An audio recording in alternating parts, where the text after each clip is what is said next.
Company premiere league के 5वें match सीस्पैन versus seven island में आप सभी का स्वागत है। तो चलिए सबसे पहला राउंड शुरू करते हैं। Type of company, seven island एक ऑनरशिप कंपनी है, वहीं सीस्पैन ऑनरशिप प्लस मैनेजमेंट है, मतलब इनके पास अपनी भी शिप है और मैनेज भी करते हैं। इसी वजह से हम देते हैं दोनों को एक एक पॉइंट। उसके बाद से आता है टाइप ऑफ शिप्स। तो सेवन आइलैंड के पास टैंकर्स हैं और सीस्पैन के पास कंटेनर्स है, दोनों के पास एक एक तरह की शिप्स हैं, इसी वजह से हम दोनों को देते हैं एक एक पॉइंट। उसके बाद से आता है number of candidates in a year.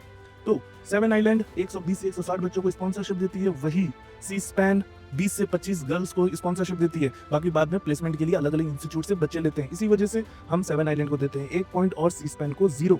अब आते हैं इंस्टीट्यूट। सेवन आइलैंड का खुद का इंस्टीट्यूट है, वहीं सीस्पैन सेवन आइलैंड में बच्चे भेजती है, जनपद में भेजती है और प्लेसमेंट के लिए ग्रेट ईस्टर्न और IMU कैंपसेस में भी जाते हैं। तो इसी वजह से दोनों कंपनीज को हम देंगे एक एक पॉइंट। वेटिंग पीरियड की बात करें तो सीस्पैन में वेटिंग पीरियड 0 है, वहीं SISL में सेवन आइलैंड में 4 से 6 महीने का है।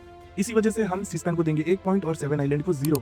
अब आते हैं स्टाइपेंड पे। तो स्टाइपेंड सीस्पैन का $600 है और सेवन आइलैंड का 20,000, इसी वजह से सीस्पैन को मिलते हैं 1 पॉइंट, सेवन आइलैंड को 0। अब last round internet. Seven island में लिमिटेड इंटरनेट फ्री है, उसके बाद से परचेस करना पड़ता है, वहीं सीस्पैन में भी सेम है, लिमिटेड इंटरनेट फ्री है और उसके बाद से परचेस करना पड़ता है। इसी वजह से हम सीस्पैन और सेवन आइलैंड दोनों को 1 पॉइंट देंगे। इसी के साथ सीस्पैन को मिलता है 6 पॉइंट और सेवन आइलैंड को मिलता है 5 पॉइंट। तो ये मैच सीस्पैन जीत गया। अब अगला मैच होगा Scorpio versus shipping corporation of India. तो कमेंट करते हुए जाइए कि कौन जीतेगा अगला मैच।